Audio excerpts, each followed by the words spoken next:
I improvise on every interview that I do, yeah. But improvisation shows, I like to watch them, but they terrify me, the thought of it. Did you watch Whose Line's It Anyway back in the day? Yeah, I did. I loved it, but I wouldn't want to be on it. We loved that as a family. It was one of the things. No, I know, it was great. That and Blackadder. Never got into Blackadder. Lincoln absolutely loved it. Oh, I love Blackadder. I love Rowan Atkinson. I mean, I like Rowan Atkinson, but Blackadder never, ever. Two shows that were absolutely massive, massive, massive that I could not get away with was Blackadder and Only Fools and Horses. Oh. I think I probably never invested enough time in it, but yeah, so the unstructuredness is something that appeals to me. Are we recording? I'm just testing all the mics and stuff.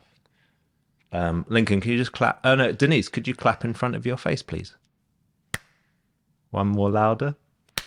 Perfect. Thank you. Ow. Sorry. Got a bit of ring sting. Ring sting, yes, hello. So on the Romesh and Tom podcast, they talk about... On the who? Romesh Ranganathan. Oh, yeah. They talk about... they keep talking about this pebble, this arse pebble. Have you heard about it? An arse pebble? It's a big controversy because Tom... We know, nobody knows if Tom's pulling Romesh's leg. But apparently he keeps a very smooth pebble in the freezer for the day after he has hot curries. And puts it up his bum? Up his bum. They had the Curry Awards. There's the Curry Awards tonight. No, they were last night. They were last night because I saw on Twitter that Charlie Mullins was going to it with Ra Ra. I saw a picture of them. And Stephen was there. That should be. You know when they think about what they should put on the table for when people sit down. Yeah. It's this lovely polished pebble. 1-1-1-1. And then they can use that for later. They have the curry and they One. stick that up the flute. Well, it's because you get these presents at dinners. You don't want them, do you? I mean, what, like as a table favour, like at a wedding? You know when they give you the bags with all of the goodies and the sponsored people. Just have a cold pebble. I've never picked one of those bags up in my life. Or if I've left it in a black cab. I've never ever taken one of those home, but I'd certainly take home that pebble. Well, yeah, because we don't go to the ones like after the... I would. We'd have to come with instructions though. No, but the thing is, like after the Oscars... if you know. No, but after the Oscars, you get like a bloody Rolex watch or something in there. Yeah, I know, but no, I haven't been to the Oscars.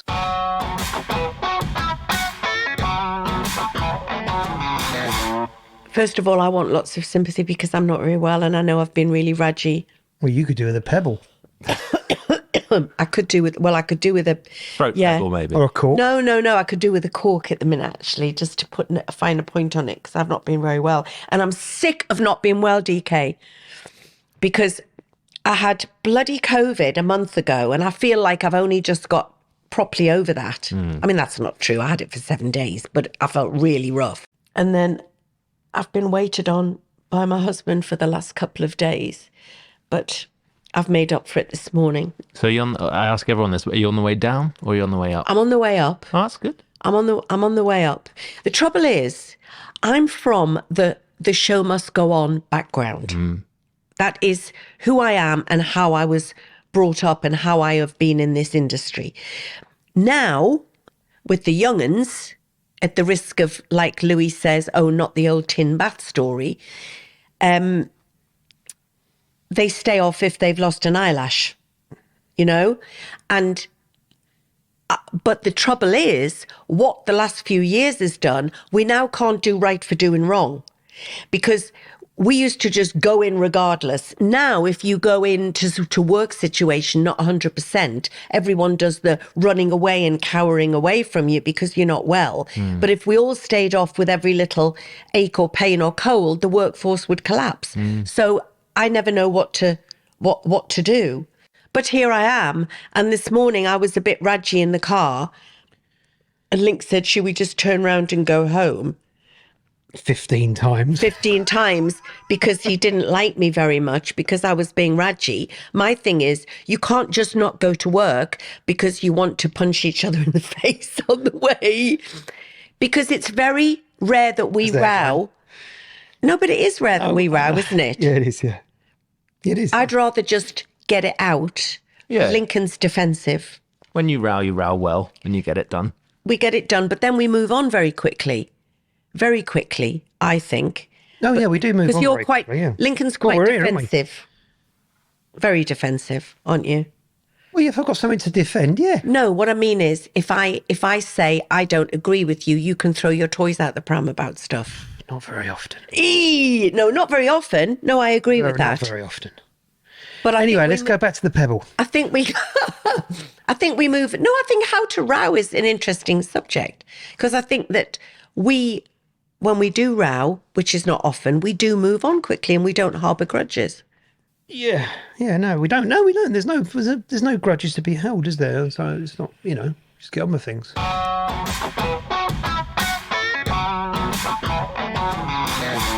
So when I woke up this morning, I had several messages from my friends who'd been on the guest list at the 1975 show in LA. We're not in last LA, night. by the way. Just No, we're not in LA. We're not in LA, yeah. No, and I was gutted because we'd really hoped that we could be at the LA gig because we've got so many friends out there. Oh, I see. So Are they just doing the one there? they're just they're doing. I think they're just doing one. They've done San Diego and they're doing San Francisco, but they're doing one in LA. And my friend Shirley Ballas, Strictly Come Dancing Shirley, rang me this morning just before we left because her son Mark Ballas, who's just won Dancing with the Stars in LA, I think he's one of the best dancers I've ever seen. He's a pro, is he? He's a pro dancer. Oh, he's incredible, yeah. And he hadn't done it for years because he's been concentrating on his singing career. Oh. And with his wife, BC Jean, who wrote If I Was a Boy for Beyonce. And so they're a proper sort of power couple in the creative industry, but he hasn't done Dancing with the Stars for years. And he thought he'd left that side of his career behind, got persuaded to do it again this year and has won the Glitter Ball. And if you get a chance to have a look on his Instagram or on YouTube at his dancing, he's magnetic. And I've got to know him. I've never met him in person yet, but got to know him quite well on FaceTime and stuff through Shirley. Anyway, he was on the guest list last night and he said it was awesome. And they were all at the after party. But he couldn't quite see Matty because I'm sure there's loads and loads of people. Apparently Angelina Jolie was there and whatever at this show last night. So it sounded quite something, didn't it? Is it still going on now? Well, time difference. Well, it's certainly the after show party's still going on now. Whether or not Matty will be there, I don't know, Noah, because he'll be knackered. But obviously, there's some places where they're not going to have much of a guest list because they won't have a connection with that city or town. But places like LA, New York, London, Manchester guest list, you can imagine, is pretty is pretty hectic. So. It all sounds good. When do they come to the UK? January. We're going to go. I'm going to take a few people to Brighton. Oh, they're playing in Brighton. Yeah, they're playing in Brighton. Where in Brighton? I used to live in Brighton. They don't have that big a venue in Brighton, do they? I don't know. Concord, is it? What's the Concord? It's the biggest venue I know in Brighton, but they might have one that's sort of out from the city centre. Because there's nothing big. There's no arena based. No, there's no arena. Centre. Maybe they're doing the football club, Brighton Football Club. Because Mark Ballas just got home. Amazing night.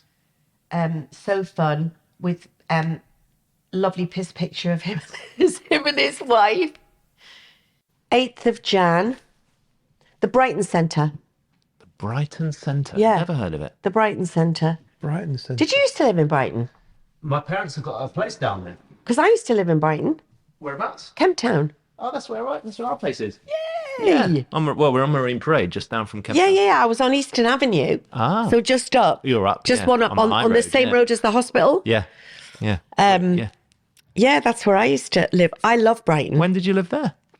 I lived there when I was during my first marriage that I don't talk about very often. And I went down there. So let me just think. It was in the 80s. And I went down there. There was a theatre company called Brighton Actors Workshop, which was above the Nightingale pub. So as you get off the train, you look over to the right and there's the Nightingale pub or tavern or whatever it was called. And above it was this space. And it was an actor's workshop for when you were out of work.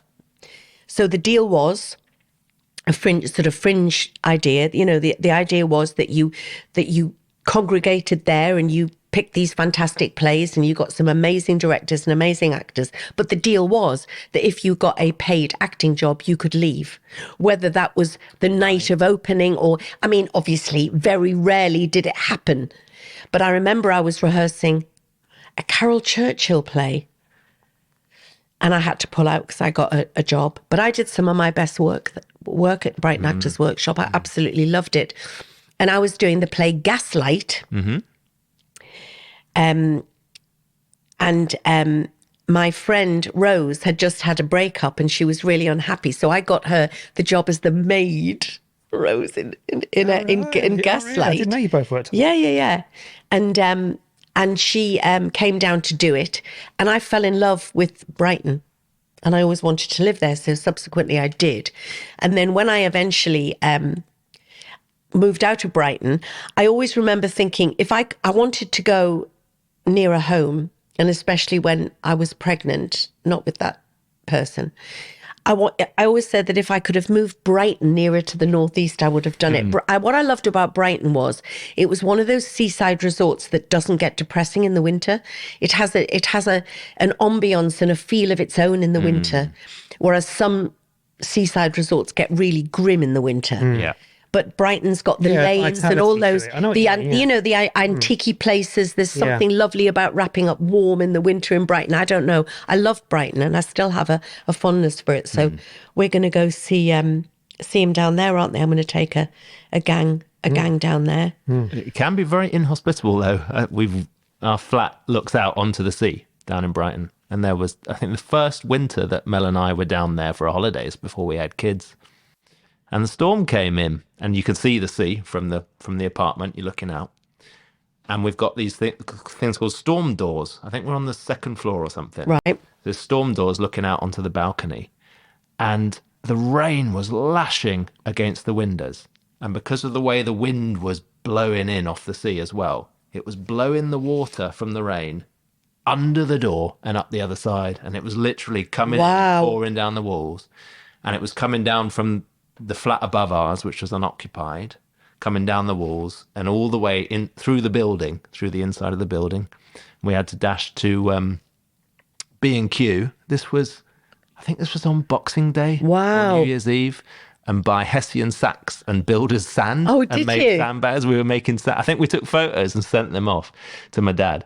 But we were making sandbags in the bath. I mean, I think I'm really drawn to coastal places, maybe because of being born at the seaside in Whitley, Whitley Bay and Monkston. I find the sea a real calming influence, and I would like to think that we will live near the sea. I've always said that as well. I love it down there, so I think it's great. I know. Love the seaside.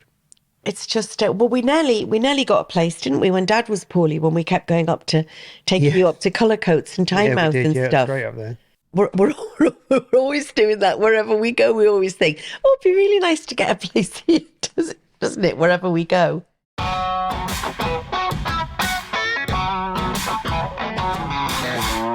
You know what I was just thinking as well?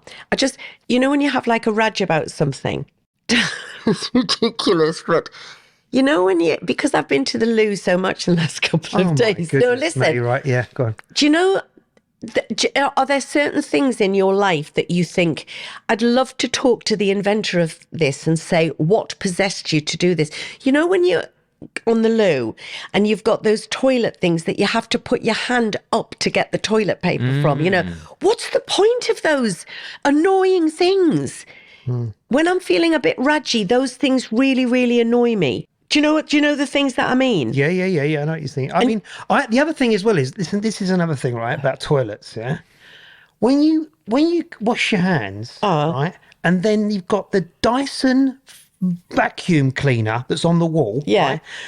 It is basically a vacuum cleaner that blows out instead of sucking in, right? Yeah. And it blows the water all over you. No point. Blows the water. No point. So Dyson, one of the richest men in the world, invented this blowing machine, right, that blows at 9 million miles an hour. Are they Dyson machines on the wall? Well, yeah, no, you've been on him. You put your hands inside No, I them. know those, but are they Dysons? Yeah, they're Dyson. Yeah. They're made by Dyson. There's got that cyclone thing inside them. Useless. I was wearing a suit the other night at one of the gigs we were at. We were at some dinner or something, and literally, I had a light blue shirt on, put my hands in the thing, blew the water all over my Yeah, I know. shirt. Light Forget blue it. shirt. Light blue. Light blue shirt to wear at a dinner. Well, Very, no, I mean, very brave. it was a bit more I hate casual. hand dryers. I hate hand dryers. Ridiculous. And I hate... Bring back towels. And apparently, those hand dryers are not as hygienic as you think that Well, they of course are. they're not, 'cause they're blowing... What? It's just blowing everything around the room. But so the combination of putting your hand up to get that toilet roll that you can never find in those, it's a very stressful experience. It's not a good environment. You guys need to live in Japan. What's that there? They've got their hygiene down to a T, haven't they? What, do they I've not? never been to Japan. They just use the pebble. They've got all of their magical toilets that do all the flossing and the brushing and the blowing. And Do they? yeah. Imagine having a toilet that flosses. I have to say, mind, I do love a bidet. Do you? I didn't used to think I would like one. Where were we when we had that bidet? Cobbler's Cove. Was it Barbados. in Barbados? Yeah. And I got really used to it then and thought, I could really, the next time I have a place where we put a new toilet in, I'm going to have a You bidet. can live it up because we're going to be there in 2 weeks. Yeah, I know. No, Sound of bidets in the background. I'm looking of at the booking podcast. this 5-star hotel. You do still have the bidet in the room, right? Yeah, that's the essential. Yeah. Well, we're going soon, darling. Oh, I can't wait.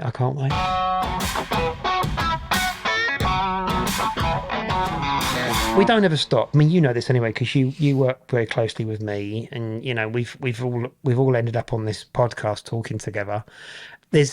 There's so much going on all the time. There doesn't seem to be, like, I'll even text you. So I'm talking to DK at the moment, but I text you sometimes at 11 o'clock at night. You send me a PDF of something we've done from the studio, sometimes like 1 a.m. Yeah, I'll only send them after midnight. That's the rule. That's the yeah, right. But I mean, I wake up in the morning and I see these things, and it's like the productivity. I mean, people think about 9 to 5. I get that, and I mean, I try to make it that I do have my downtime, but I think as well, if you want to. I mean, you were saying it earlier about young people, but like, I think you've got to really work so hard in every single hour that you feel you can. I don't think there should be a set time that people work. You two work very hard. I think it's interesting for people because, a lot of people don't know much about the art world. I'm certainly one of them, certainly before you guys. I mean, I didn't know anything about the art world, and I don't feel that you guys are in the...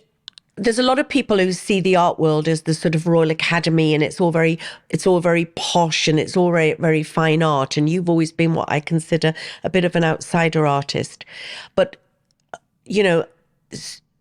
people think that when you go to work, you're stood in a studio painting all day. And I try to explain to people that is not a small part, because you've got to create the work, obviously, to sell. But what you guys do is the business side of it, and what has to go into getting stuff packed and sent and everything and framed, and it's mind-boggling how much work goes in behind the scenes of what you do. Outsider artist on Wikipedia is what I'm classified as, right? That's what they classify me as. But when I first saw that, when someone obviously put this Wikipedia thing up about me and said, yeah, he's an outsider artist and you look into what an outsider artist is, it's someone obviously who's on the fringe, who's not in the art world, not accepted, usually their art is found when they're dead. So somebody once sat there, probably one of the people in the Royal Academy, sat there and said, yeah, we need to create some sort of, platform for these outsider artists so they can get on with their bit and we can concentrate on just talking about art. And that's why I like being on this outsider art, fringe side of the art world. But that's where we see, DK and I see, I'm pretty sure I speak from on this one, especially with regards to me as my branding as an art business.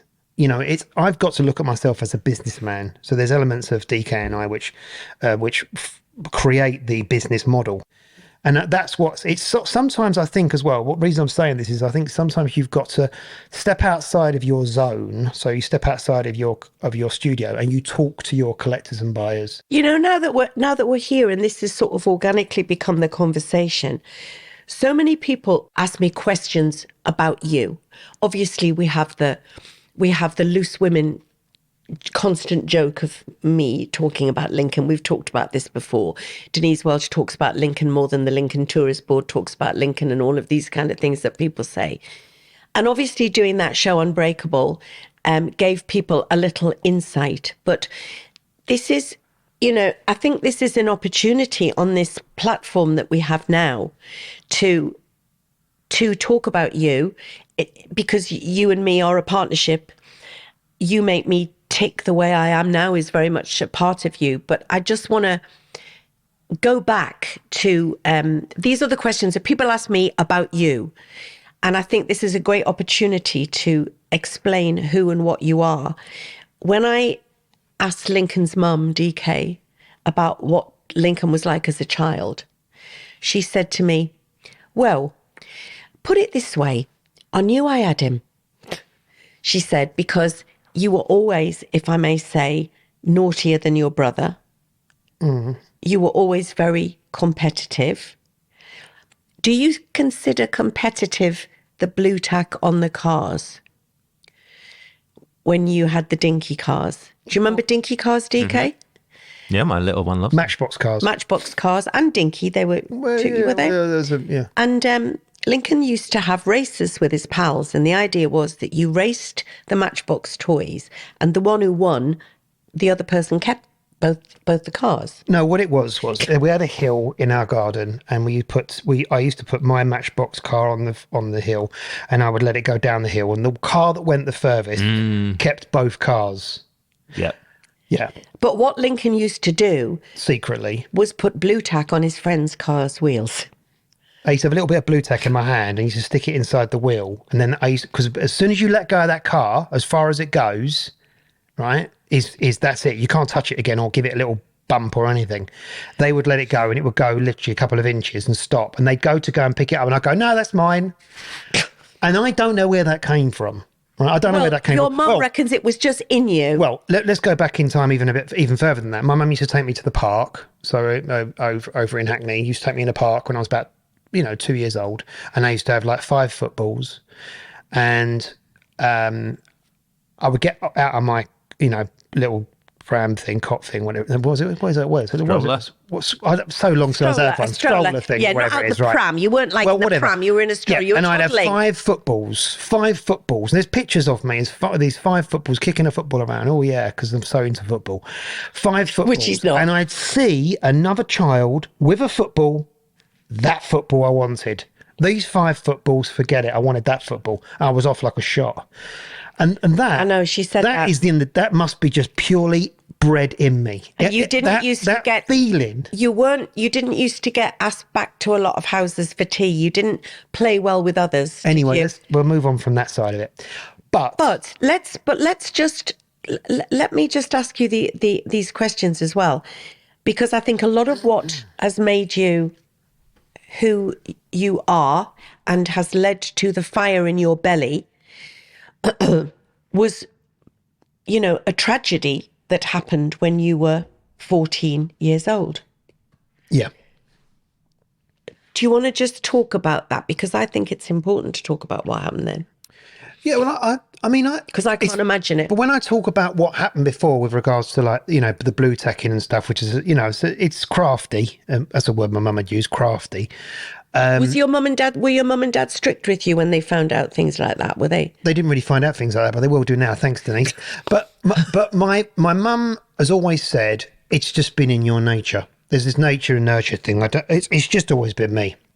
The only thing I'd say that came along when we lost my dad was that the fire in me, the fight in me. Tell us about losing your dad, though. What happened, where you were, and everything. Well, we were in St Osoph in Kent, and me and my dad were out running. We went out running in the morning. We were on a caravan site, and we were out running, and we were just coming into the home straight. And I said, "Come on, I'll race you." And you were 14? 14, yeah. And then I set off, and he set off, and I just overtook him, and all of a sudden he fell. And I got to the caravan because I thought he was mucking around because I'd overtaken him. He fell and hit the floor. What we then found out was that he'd had such a humongous heart attack that he died on the spot.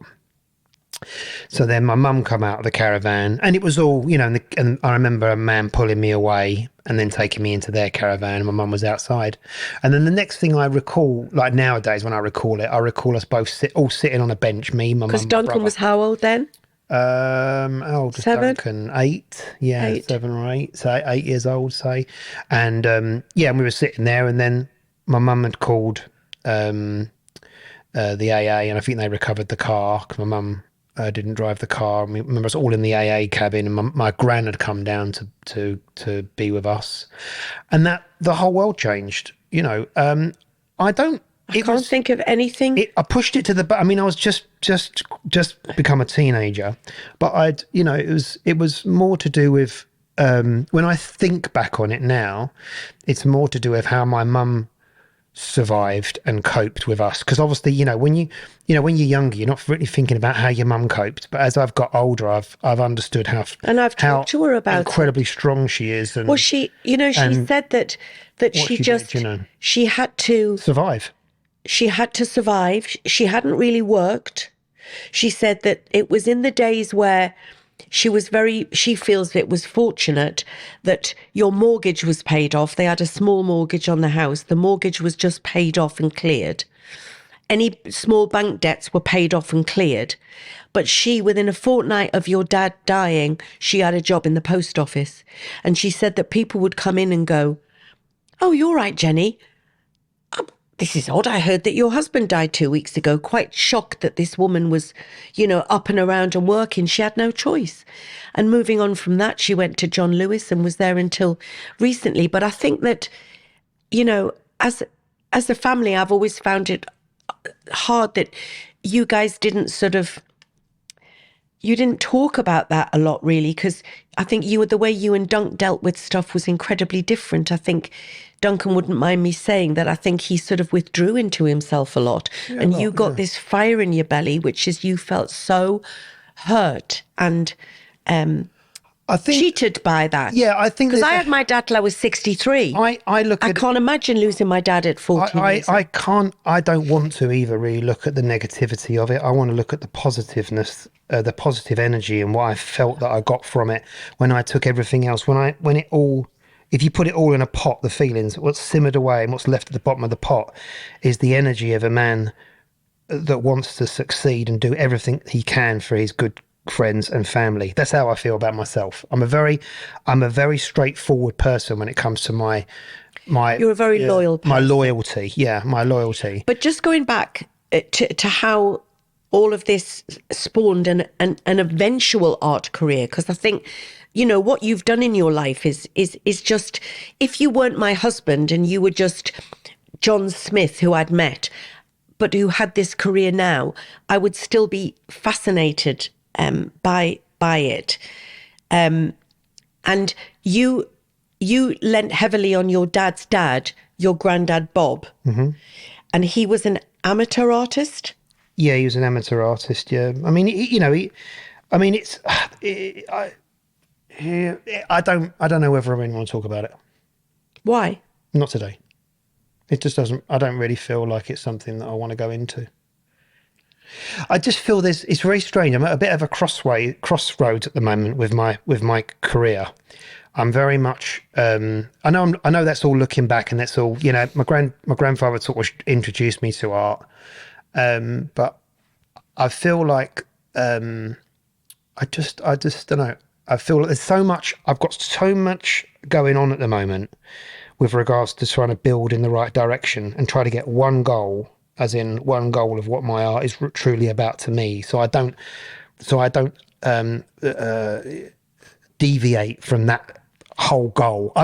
What it is I've found that I have sort of been looking back on things recently. I've been sort of like seeing where this all came from, and I sit in the studio sometimes and I look at the artworks. I can't even remember doing them, and those feelings. And I try to dig and try to find out the reason I do it. Why do I approach those boards or that canvas and start to create these images?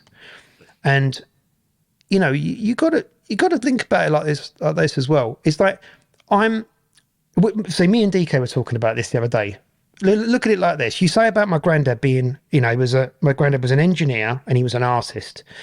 I could tell that he wanted to, even at that age, even in my teens, art was a big passion to him. And I'm sure if he would have had more of the opportunity, which is another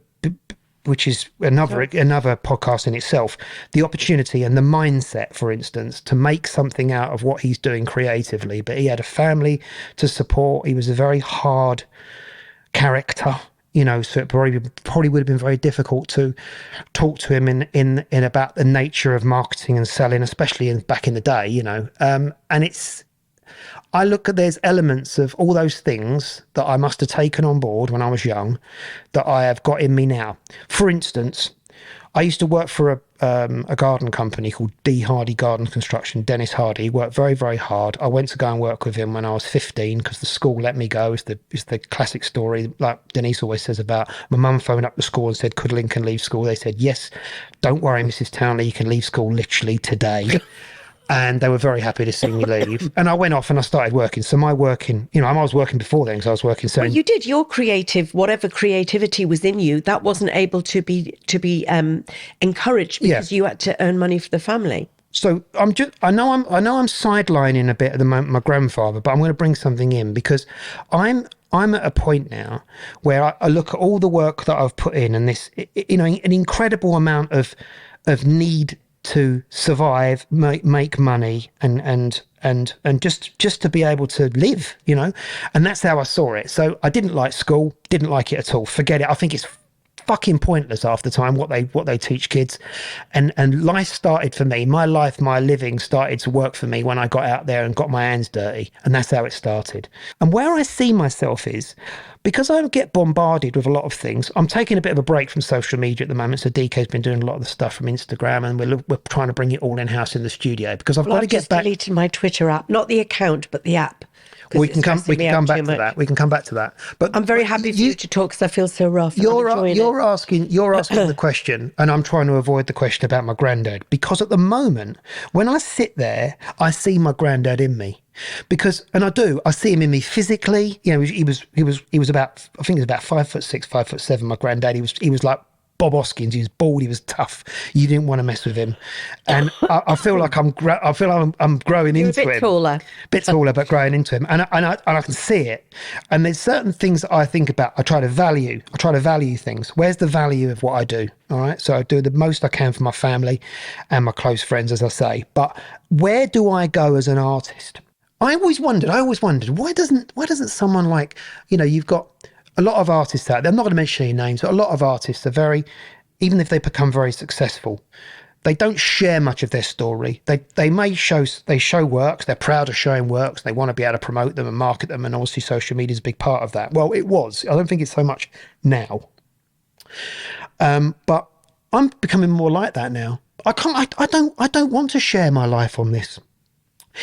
I'll tell you what I found. But we're sharing our life on this. No, share my life. I'm not sharing my life as art. My art, I don't feel I want to share it as in, I don't want to talk about it. I want to just do it. I've got another collector in Eastern Europe who just sits there in a room. They've got 4 or 5 of my pieces, sits there and just enjoys watching them, like watching the television. Do you remember that collector years ago that we went to his house? And he had this sort of big hallway, big hallway, and he had Lincoln Townley paintings all around. And his wife told us that this guy had many issues. He'd had alcohol issues, he'd had drug issues, he'd had a troubled mind. And he saw himself in Lincoln's work, like a lot of people do, who know the origins of Lincoln. And she said that she would find him at 3 or 4 in the morning, and he would just be sat down staring at Lincoln's work. It was the first time that I'd had a connection with somebody that was that taken by a piece of art. I've always, that's nice, I love that. That reminds me of being a kid. I love grim art. I love I love northern art, milkman Anything with a scenes. fish and chip shop. Anything with a fish and chip shop. I love chippy art. I love rainy northern fish and chip art. I don't know why. There's an energy to I it. There didn't is an energy realise to that it. I did love it, but I do, and I've got sort of quite into it, you know. I get it. There's a guy called Albert on Twitter and there's a thing called Grim Art, and I've bought a couple and never in my life thought that I would. So I understand that liking of reminds me of wet afternoon, and I hate the rain. It's weird why I like the rainy scenes. But the point being is that I met this guy who I saw firsthand how Lincoln's work sort of affected him, and it was interesting. So look, that's what I'm saying. I just want it to be that when I produce the art, I give the art 100%. And when I think about the way that I'm moving forward, I want the work to really just be the only thing that talks about me as a professional in that genre. I want the work to be everything. And because I've noticed these things, like, for instance, this is really interesting. Like, curators don't want to talk to me. Okay. People that write for the broadsheets in art would never talk to me. Right? That's because they're right. No, but they're right not to, because I've got to earn that. And this is where I'm at the moment, and this is why I find it so interesting. And it's an interesting thing. It slaps you around the face with one hand, and then it points at you and says, "You understand why this is coming at you, right?" And it's very interesting because it doesn't. It's not. I'm becoming more in the mindset of, and it's not about me looking at anything to do with the Royal Academy or any of these institutions. It's about looking at the real core of what I'm here to produce. And when I produce that work, it is about the greed of the world. It is about what people are willing to do, what they're willing to do. I mean, we could have a whole conversation about, a whole podcast would go on for 3 or 4 hours about the Soho, my feelings, how I changed when I become a terrifying addict, and all those things. These are all elements of my life. But what they've done is they've compacted themselves into me, and I've channeled it in a creative way to show you a form. Where do these images come from? Like well, I'm married to you. I'm surrounded by them. Sometimes I think, oh my God, where do they come from? So but to me, it's the madness that was in you, and the anger that was. There was a lot of anger as a young man. There must have been. Listen, I'll tell you something. What it is I've learned to control the anger. But I have so much anger going on sometimes, and I control it. I never used to. You can't control it as well if you're using and drinking. You can't control it. That's why I used to lash out all the time in Soho, and that's another story. And I wrote a book about it. But the point being is that I'm not that man anymore because I'm a sober man. And I work on that. And that's something that, that does show itself in my work, because there is a cathartic side of creating my works, and that does show in there. But there is a survival message in my work. There is a succeeding message in my work. I've drawn colour into my work an awful lot more, and this is all subconsciously, but I'm very conscious at the moment of what my art is saying about me and how I put my art out there. I'm just trying to be very honest with the way that I want to move forward. Coming up 50 is another thing. There's another elephant in the room. Coming up 50. Didn't have that feeling when I was coming up 40. Certainly didn't have it when I was coming up 30. But 50, for me, I'm like, number one, how have I even arrived here? How have I even survived to 50? I mean, then there's a lot of people in my life that would say, yeah, I totally get that, Lincoln. And that's where I am, You are someone who has, described yourself, I don't know whether you publicly have or just to me, as a salesman who is a good painter. Because like you said, you were a sales director of a car company when you were 27 years old, which is, for someone who didn't have any training in that at all. Well, you did. Well, you trained within. What I mean is, you didn't go to university or college to. You just were a very naturally good salesperson. Yeah, and I was good at presenting. A subject. You were at top of the tree. You had the money. You had the flash cars. You had all of that. And then you left to pursue your own business. You lost a big contract, and everything went. Yeah, that's right. You're somebody who's had a lot of money at 27 years old, and then you lost everything to the point that they literally came and took your car away from you, didn't you? I mean, it was that. Yeah. It was messy. which is always what attracts me to somebody, DK, is people who are survivors, always. And then from that, you built yourself up again. Yeah. What I mean is that as an artist, you haven't had the background of all of these supportive mechanisms like your Royal Academies. You haven't had family money. You know, there's a lot of people that I always used to say to you, all of this thing, it happens in my industry as well. People say, well, you shouldn't be an actress for the money. You shouldn't be an artist for the money. It's like, well, hang on a minute. Who else is going to pay for us? So I think that you shouldn't apologize for saying that some things are about the money. But I think that sometimes you've had to work so hard on marketing and selling yourself to become the successful artist you are, that sometimes the being in the studio and painting has sort of taken a back seat. So to me, it's music to my ears to hear that you want to go in a different direction for now. Yeah, I want to go deeper. I always think that sometimes when the work's flowing and I've got it all in my mind, and I'm really getting that feeling of this is what I'm delivering to the world as my art. Okay, I want it to be really true. And then what happens is I get involved in sort of, as I say, the sort of marketing side, and then it works in a different way for me. I start to lose the actual feeling of the work. I don't think you should stop though. I think what the videos that you put out, which are motivational, for not necessarily younger artists, but less successful artists, are huge, because that's where our Instagram feeds have a completely different demographic. Oh, yeah, but where people do come from your feed to mine is to say, wow, I'm not an artist, I do another job, but your husband's video that he did about motivation and selling and pushing yourself, and, you know, it doesn't matter, 96 no's, it's one more step to a yes, and all of those kind of things. You know, even people in the life coaching world have said to me, oh my God, this is my job, but I saw one of your husband's videos, and I think that those are important.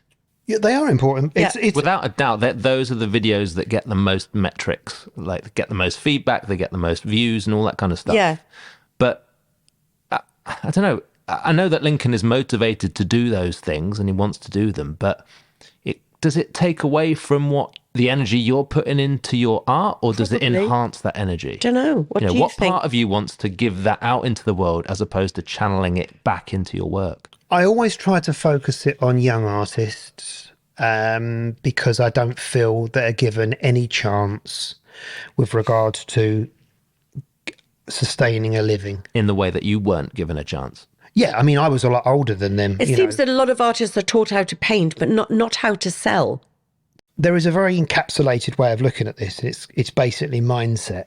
Okay, so I always try to look at it that like I'll put out some things and I'll say, you know, it all depends how you think of these things. You know, it's to do with what's in your mind, how you wake up in the morning. You know, what is the first thing you think of? You know, I mentioned it the other day about training, you know, going to the gym, training, or even going out for a run or a walk or whatever it is, or doing some press-ups as I get out of bed. Why can't I do them?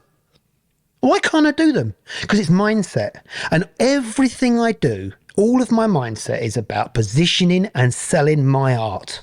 I promise you, if you were to cut me in half, you would see sales and marketing, sales and marketing. Do you think that you're so scared of not having anything again? Yes. The fear is number one. Because people have accused you of thinking about nothing but money. That's actually completely not the truth at all. And Lincoln's money motivation comes from protecting his family.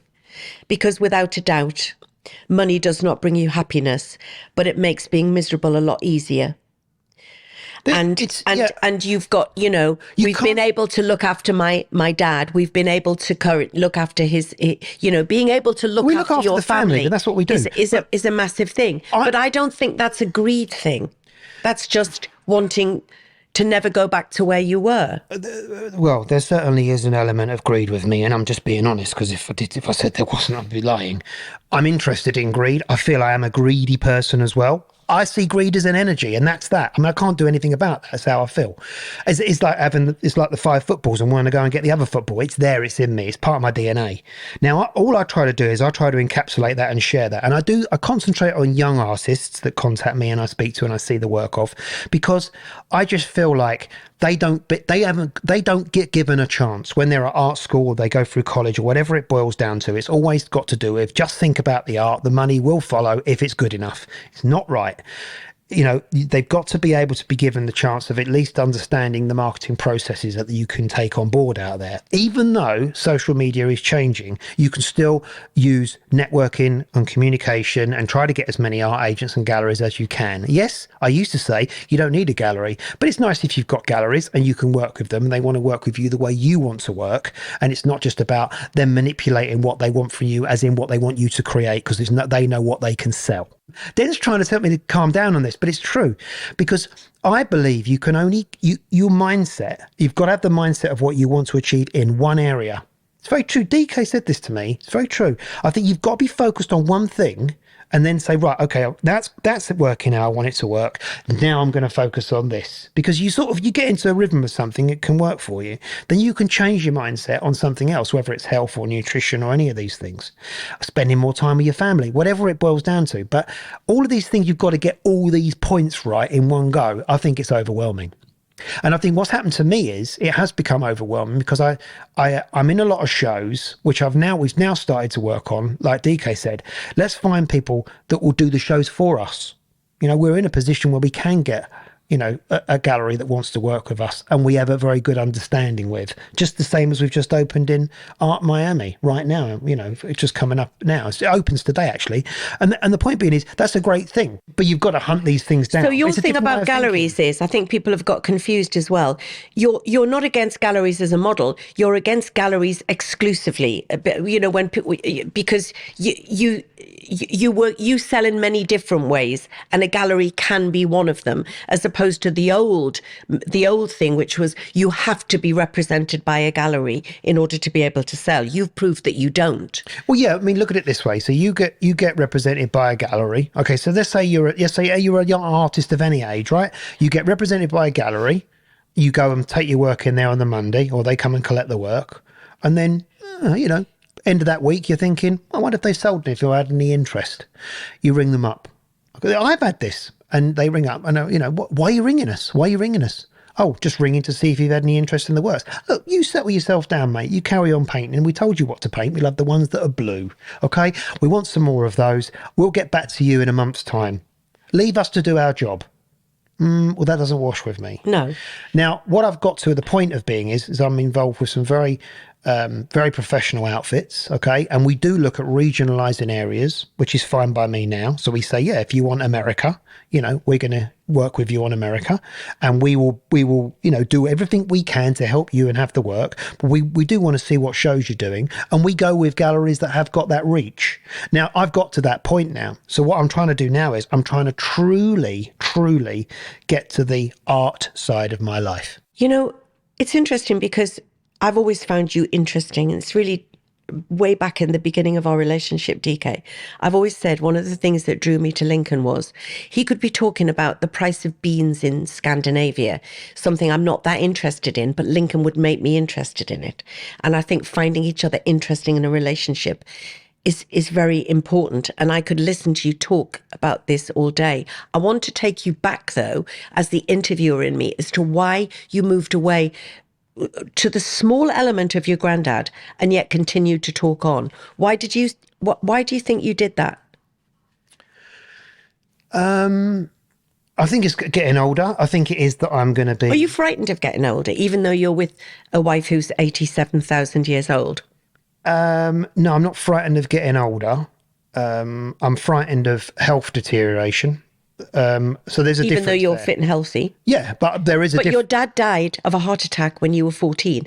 That has got to be. Yes, it has. I mean, believe you me, so he was 42 years old. And I remember when you were approaching 42. Yeah, 42. And it was a really hard time for him. I wanted to get past that 42. I mean, anyone would. I mean, it's of course. You know, it's one of those things where I'm just trying to look at, I suppose, being the best person I can be in all elements of my life, and that's something that needs to be worked on. You know, it needs to be worked on. I want to be a good husband, a good father, you know, to now a my good stepsons granddad. as well as my son, and as you well a are. granddad coming up, and that is one side of it. I just think it's because when you mention about Bob, there is parts of me that feels that that family outweighs all of these other ambitions that I have about where my art's going. And time, Our family is at the heart of everything that we do, though. time goes so quickly, right? So that's another thing. Time goes so quickly, and I thought the other day it was just interesting. Somebody said about me, writing about me, and a close friend of mine who works in public relations said to me, "They're not interested in you, Link. They're not interested in you. They don't want to talk about you as an artist. You were on Unbreakable." I'm going to be honest about this. You know, this is what happened, and it's so I have elements. I wanted to do that show with you. We had fun doing that. And we always said whatever the outcome of it. And we had some great laughs, and we were some lovely we were amongst people. some great people in this mad place, and we just had a lot. I loved it, and it was just, I suppose, someone who was close to me that basically said, "Oh, you shouldn't have done that. It wasn't the right move for your career." I think the point that they made was that you had been for a long time. You know, if you remember, DK, you know, when we first, you won't because we didn't know you then, but, you know, when we first got together, we were in the madness, as it were. We were on the front of every single weekly magazine cover on a regular basis with Denise Welch's Toy Boy. You know, I mean, when my dad died, he had kept, bless him, everything to do with me and to do with Lincoln and to do with my ex-husband Tim and with the kids, bless him. You know, there was reviews of mine from when I was 21 at drama school and those first newspapers that everybody, that you have when you know, when the local town concert Guardian is pleased that you've gone to drama school. He'd kept everything, but he'd also kept every single magazine cover that I'd been on. And a lot were lovely, but mostly it was Denise in Drink Hell, Marriage Hell, Booze Hell, this hell, that hell. And then, of course, Lincoln was in, and because Lincoln worked at Stringfellows, it was adult entertainer, the sleaze of life. And I think that what this person meant by the Unbreakable thing was that he felt that you had put yourself back in the Denise Welch's husband thing. Now, you are my husband, and you're proud of being my husband, so you didn't give a shit about that. We can't get away with who we are, but we also decided that we were in a confident enough position in our careers that if we want to take a sidestep and do something like Unbreakable, we can, purely for the experience, because you get to an age where I am now, DK, where everything I used to do was based on how will this affect my career? And I've done enough by mistake to completely adversely sometimes affect my career. But I remain relevant at 64, which is hard because a lot of people aren't, and we know this is a very ageist industry, as are many industries. And I'm still working, and you know, people still want to talk to me. They still want me to do photo shoots and all of those things. But that's not easy. It's again a bit like the swan. Everything looks like it's all happening, but the swan's little legs are going under. So I took umbrage at that comment by, you know, somebody that I consider to be a friend who said that about you with Unbreakable. But I didn't. I mean, you know, like I say, at the end of the day, I mean, obviously, it must have hit a nerve because I'm talking about it. But it's a fact that, you know, I'm successful in what I do as an artist. That's it. But I always, as a family man, I always like it. I always like it that we don't take ourselves seriously, but we take our work seriously. Very That's seriously. always the mantra by which we live our lives. Yeah, so that's the way we are. You know, doing that show was just fun, and we had some fun, and we are who we are. The world has changed so much, and that's why, you know, we've always liked to muck around and have some fun, and we do have some fun with what we do. But I just think this is where the podcast comes into it. Is I might feel like talking more about Bob and my granddad, and that's my granddad, and talking about that another time. But at the moment, I don't. But that's the reality of this whole thing. Yeah, but I don't want you to go into the ins and outs of it. It's just as part of your story, that the part of your granddad teaching you to stretch a canvas is something that put art into you. But of course, because of the nature of what happened in your family, with your dad dying and you having to become the man of the house, any artistic ambitions, which were obviously sown by that age, weren't allowed to be, my parents were in a position where when I was 17 and going to go to teacher training college, I was going to teach drama. I didn't think of being an actress. I didn't go to a type of school where actors came from. I think the actor Alan Armstrong had been to concert grammar school, but that was about it. And I was in a position where my dad said to me, I don't think you should be a teacher. I think that you won't enjoy it. I think it's not for you.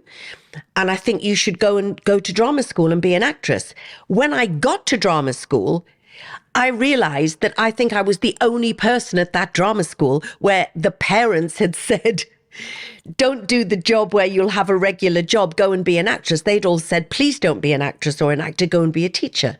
When I played a fictitious teacher in Waterloo Road, I had a great time being a shit teacher. I think I would have been one in real life, because I have the greatest of respect for teachers, especially having done a documentary where I had to go back to my old school to be a teacher called Playing the Part.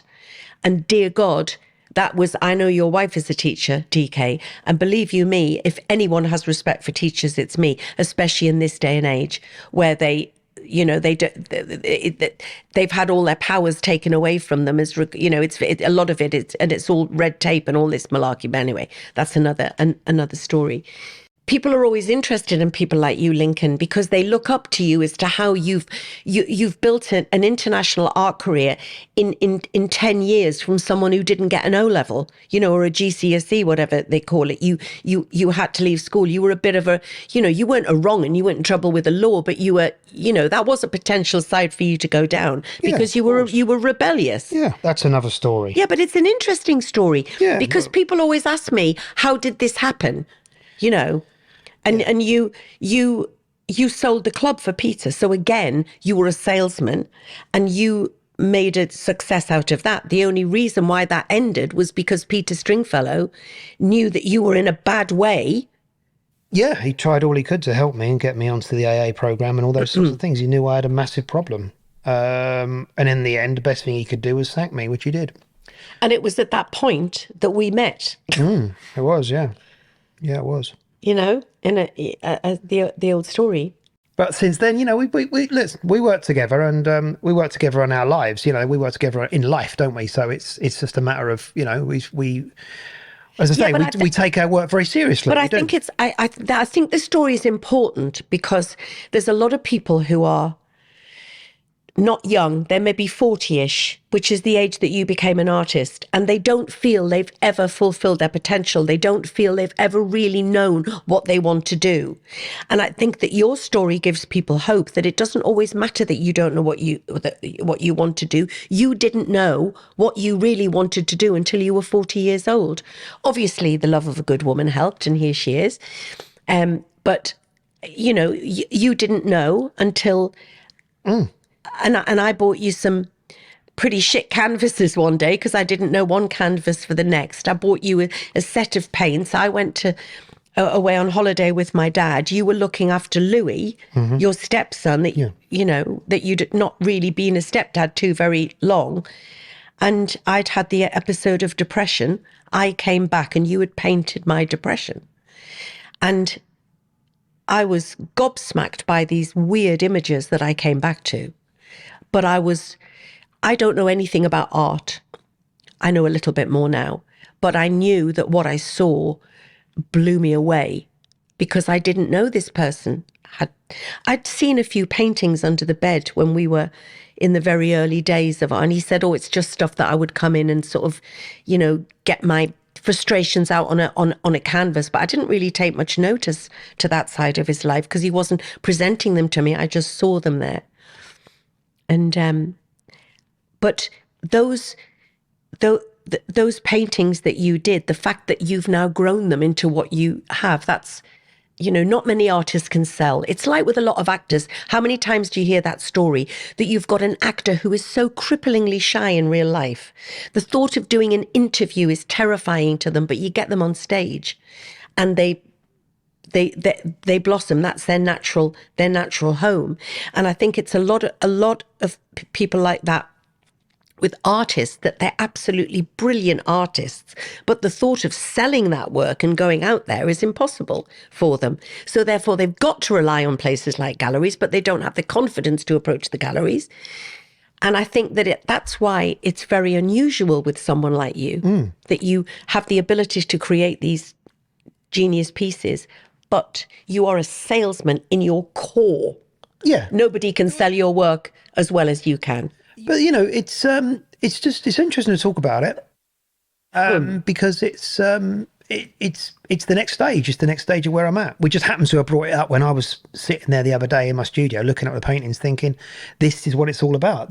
I can really feel it in there." Because do you sometimes feel, DK, as Lincoln's studio manager? Because I think your relationship, I find, as an amateur psychologist, always fascinating. Because you're very different personalities, but you have created this very successful business between the two of you. I know you've butted heads before. I live with Lincoln. I know what he's like to live with. You are a completely different character.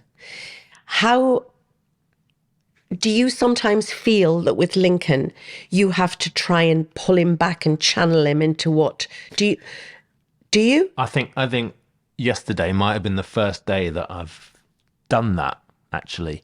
I have felt that before, but I've always not said anything because I've wanted to see where it goes. Just explain that a bit more. Well, Lincoln is such a driving force of his own career and his own thinking. And it's been a very steep learning curve for me to work with someone like him.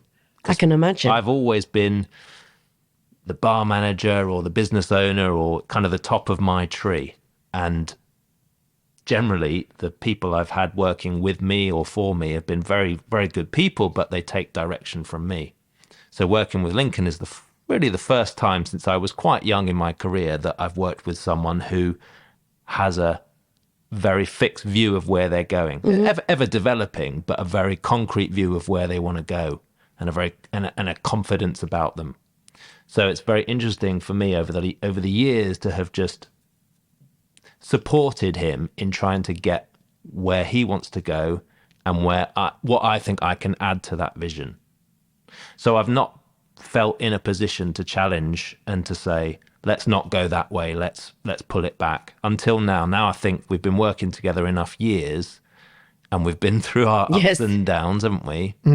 That I think we can be honest. And to be honest, I've sometimes got to the point where I've wanted to pack it in with you. Yeah. And just say, well, it's just not worth it. Like it's causing me sleepless nights. Yeah. And things happen at home in your home life and things happen in your professional life, don't they? And him too. Yeah, we've sensed that from each other.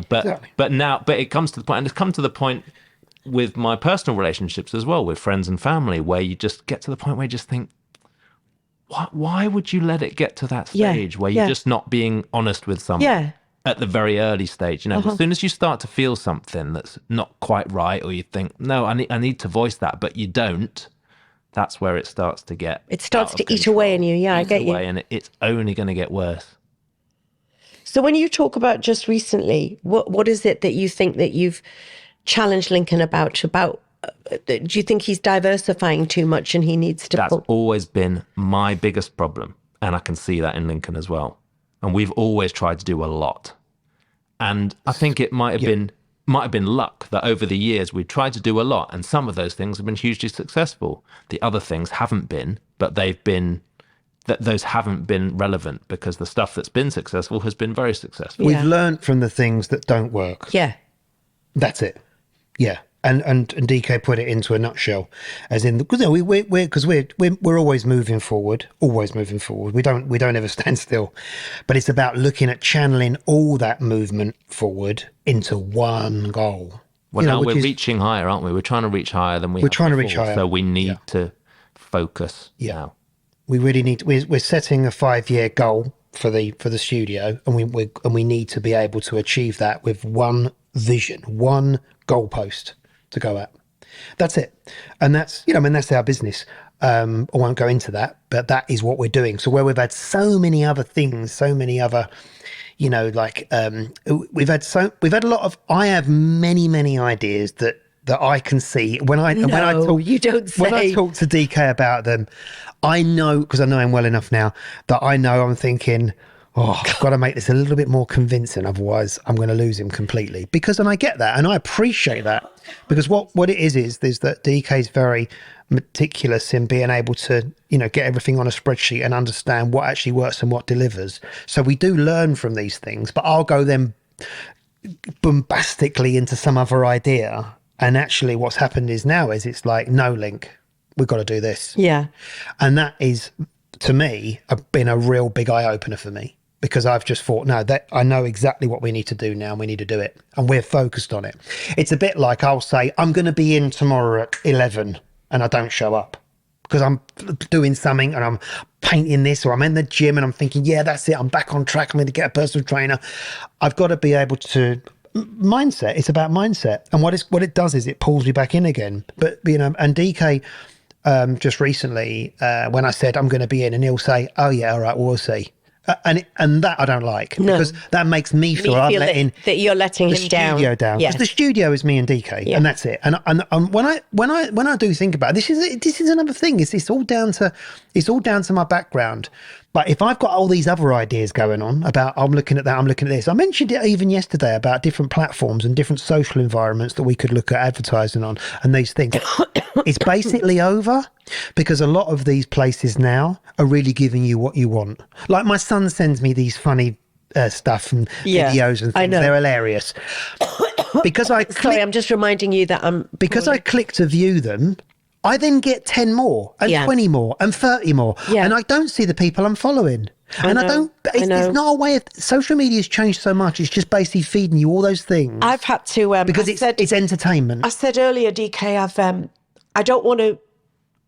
I've got 550,000, viewers on not viewers, what do you call followers on Twitter. On Twitter. Not all of those follow me because they like me. They follow me because they find me quite controversial, and I don't want to lose. I don't want to lose those. So I don't want to, and I'm scared of all the Elon Musk stuff, and I don't understand. I'm frightened to deactivate my account and take a break in case I don't get it back again. So I've just deleted the app. So I'm not looking at it, because I found that I'm getting... You're not posting at the moment? I'm not posting at the minute. Only since yesterday. Okay. I need a break. Obviously, I got hugely involved in the Matt Hancock stuff. There's other issues on there at the moment that you're not hearing about in the mainstream news. It's all on Twitter. But my frustration at things not being in the mainstream news is making me angry. And I'm sick of being like angry woman in my head. Has that had an impact on this cold, come down with this cold? That's interesting you should say that, because that's what Dr. Lincoln said to me earlier. Lincoln. Didn't you? That's what I said, and I see it, and I he believe thinks it destroys my immune system. It makes me vulnerable when I get really upset and stressed. I do. Gotta be connected. I do take on the world. The world. I was looking at China, with this utterly ridiculous zero COVID thing that they're going for, and these poor little children who've been in quarantine, from day. It's a terrible, terrible situation out there. It's just awful. And I can't help, but you're hearing most of it on Twitter, and seeing the photos on Twitter, and seeing the arguments about it on Twitter. And I find myself drawn into it. And there is nothing I can do about the situation in China. It doesn't mean that I shouldn't care about it, because if you're an empathetic person, you should care about the world. Get really frustrated when people go, what do you care about what's happening in Canada? You don't live there. It's like, fuck off. I don't just not care about it because it doesn't affect my life. But I have to get to the point where I can't, it's 64. I can't waste whatever time left I've got on this earth by investing too much in stuff I can't do something about. I can do something about other people's mental health by talking about my own, which I do. That does help other people. And, but I have to try and start looking after myself. Like you guys have just pointed out, I'm poorly now. Okay, there's a lot of stuff going around. But it's interesting that you said that, and Lincoln said that in the car to me when we were having a bit of a rudgy thing because I felt poorly and I wasn't in the mood for working, but I feel I should come to work. Now I'm really glad I did, because it's given me an opportunity to, sit back for once, be quiet and let Lincoln do a lot of the talking, which has suited me fine today. But he's answered a lot of questions that people who ask me every day about Lincoln. So this is a great platform for me to talk to him about him, But it's interesting you say that about the immune system. And so I just thought, I have to take myself away from Twitter. It's a real vile cesspit a lot of the time. It can be great for debate, and it is great for information. And also bearing in mind, I get very frustrated. I've got a few friends of mine who I love dearly, but to me, they have an ostrich attitude to life. Now, sometimes I envy that ability to do that, to just completely put your head in the sand and say, oh, I don't know about that. Oh, don't talk to me about that. I have no idea what's going on in the world. I don't know who's going out with who, and that's fine. It's all very superficial. But I don't know, this. And I think, my God, it must be lovely to just go through life and not know anything. I mean, I do a topical TV show, so I have an obligation to know what's going on in the world, but I don't need to invest myself in stuff that I can't do something about. So I'm just kind of, Instagram isn't like that for me. Instagram is a very different, it's where I put more celebratory things about myself on there, and all of the feedback, at least the stuff I'm looking at, is all, I have a lovely bunch of followers on there who just kind of lift me up. So it's very different. If I'm on reels, my reels are all about toddlers saying cute things. And for some reason, puppies. I'm not really that much of a dog person. I love dogs, but it's like, it drives me mad when my friends show me, oh, look at my dog doing a really funny thing. It's like, it's not funny. Please stop showing me the funny dog thing. And yet my reels are full of funny dog things, which I actually find quite amusing. I don't know. But I'm quite happy with that. I'm quite happy with fluffy Instagram in my head. It's quite nice space for me to be. I'll bring Frank in next week. Eh? I'll bring my Frank in next week. Yes, I know. I'm desperate to have a dog. Met him? I don't think I've met Frank. I've not met Frank. I would like to have a dog. I've always had dogs as a grown-up, really, for a long time. But I do understand Lincoln putting his foot down, because the way we live our life is that we are, tomorrow we're going here, the next day we're going here, next day we're going here. But you can drop him off with us. Well, you see, there's something about having a dog that I feel, and it's... Oh, dear me. No. A very good friend of mine said to me recently, I'm getting a dog in December, or whenever she said. And I said, that is ridiculous. Your life is too busy. You have to go out in the evening because of your job. And she said to me, I'm doing too much. I need a dog to focus me. She doesn't have children. She's only in her early 30s. She said, but I need a dog to make me not do as much. And there is something about... I get that. There is something about that. We do like to go abroad as much as possible. We do like to do that. But I do miss having a dog in my life. And there is something that is making me think it would just channel me a bit. Ground you? Ground me a little bit. Would I then go on to have postnatal dog depression because I feel I've taken on a responsibility that I can't fulfill? I don't know. But and Lincoln doesn't like little sort of yappy ratty dogs, and I don't want a little yappy ratty dog either. I want a little I'd love, like, say, a little, what kind's Frank? Cockapoo. He's a cockapoo. I love cockapoos. But I would like something like a little, because I always had boxers. So I'd maybe like a little boxer version, like a Boston Terrier, Right. that looks like when Lincoln describes his granddad, like a little Bob, like that, but is quite small enough to be able to pick up and take. My sister would go absolutely bananas with me, and it's funny. I do live with a fear of judgment from Debbie as well. What would she go mad at you for? Because she'd think it was stupid. She'd love it. But the last time, right, so we had this, my ex-husband Tim and I had this boxer called Sadie, and she was the most wonderful, wonderful dog. I mean, I still get choked up when I think of her.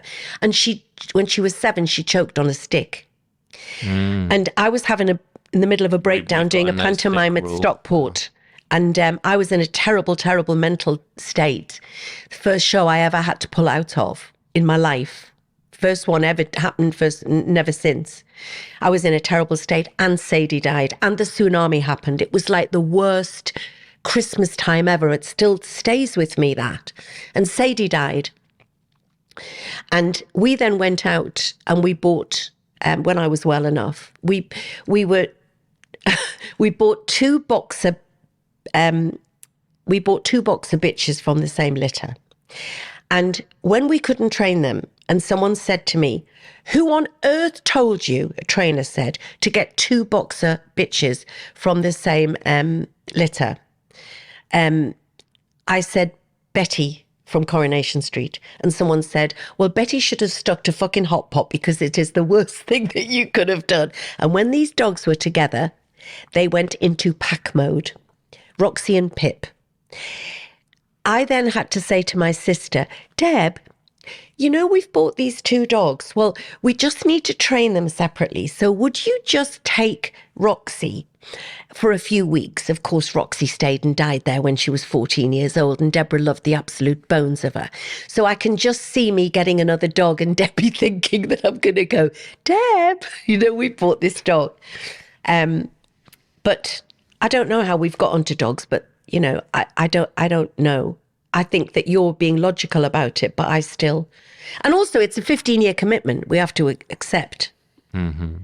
It's a 15-year commitment. And Lincoln's much younger than me. So if I pop me clogs, he'll still have the dog. What do you think, DK? Do you think it's a good way of grounding you? I mean, you've got 84 children as well. Well, now, yeah, I mean... I'll be honest with you, that was a lot of the reason that we got Frank. Mel wanted Frank for many years, and I eventually relented, thinking, because I always wanted a dog as well, always. But I knew that it was going to be a lot of work. But I thought it would ground me in the sense of I'd be going out every day, good for your mental health, good to clear your brain, good to get fresh air, all those things. It's coincided with us, as you say, Denise, having more children, which have taken priority. Like we said very early on, we were going to prioritize the kids, not the dog. Yeah, we have a lovely dog. I mean, I trained him very early, very strictly. Yes. Because it I do believe to be. I believe in strictly training the dogs, yeah. And so we do get a lot of praise for how well behaved he is, but he kind of has to be that way with having little kids around. Absolutely. To be that way. But we've actually grown quite a good network now of friends who will look around after us who look after him. So he's with someone today who lives around the corner from us, and on a Wednesday he goes somewhere else. And can you not bring him into work when you're doing something like this? Yesterday. Yeah, he was sniffing around Lincoln's ankles yesterday. Yeah. You know, I mean, our dogs were very, very well trained, and I think with some of our friends, their dogs are not well trained, and so it drives me mad, because with Pip, yes, she would wiggle a little stumpy tail and bark if someone came to the door. Oh, we're not jumping up but or then, anything. She's but then lovely. As soon as people came in and you went, Pip, she was finger trained, you know. And my ex-husband was very, very good at training the dog. And I know that Lincoln would be. What the trainer said to me is people Disney up their dogs. That's what they do.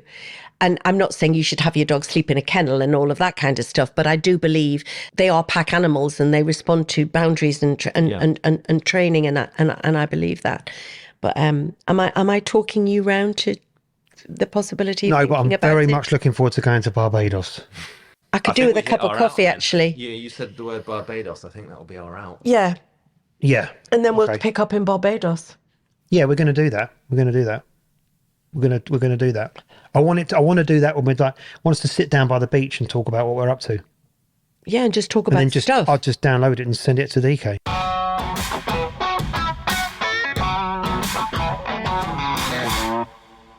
So guys, if there's anything that you've ever heard me talking about that you'd like to hear more of, or indeed anything you can suggest that me, DK and Lincoln can bring to the table, contact me on denisewelchpod@gmail.com.